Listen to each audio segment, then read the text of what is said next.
நம்ம யூஸ் பண்ணுற மொபைலோட இன்டர்நெட் ப்ரோட்டோகால் அட்ரஸ் தெரிஞ்சுக்கிறதுக்கு 2 மெத்தட் இருக்குது. ஃபஸ்ட்டு மெத்தட் பார்ப்போம். மொபைலில் செட்டிங்ஸ் ஓப்பன் பண்ணிக்கோங்க.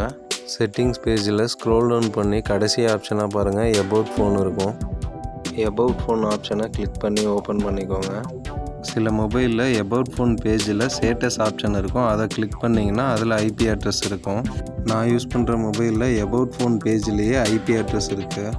ஐபி அட்ரஸ்லேயே 2 அட்ரஸ் காமிக்குது. ஷார்ட்டாக இருக்க அட்ரஸ் பார்த்தீங்கன்னா ஐபி வெர்ஷன் 4, லாங்காக இருக்கிறது பார்த்தீங்கன்னா ஐபி வெர்ஷன் 6. இந்த ஐபி அட்ரஸை லாங் ப்ரெஸ் பண்ணி நீங்கள் காப்பியும் பண்ணிக்கலாம்.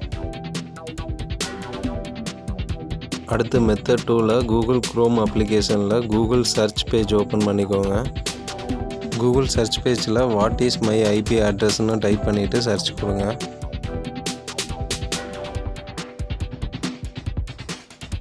கூகுள் சர்ச் ரிசல்ட்டில் ஃபஸ்ட் ஆப்ஷனாகவே நம்ம யூஸ் பண்ணுற மொபைலோட ஐபி அட்ரஸ் காமிக்கும். கூகுள் குரோம் யூஸ் பண்ணி நம்ம மொபைலோட ஐபி அட்ரஸ் சர்ச் பண்ணும்போது ஐபி வெர்ஷன் 6 மட்டும்தான் காமிக்கும், ஐபி வெர்ஷன் 4 காமிக்காது. சில மொபைலில் செட்டிங்ஸில் ஐபி அட்ரஸ்ன்னு சர்ச் பண்ணிங்கனாவே காமிக்கும்.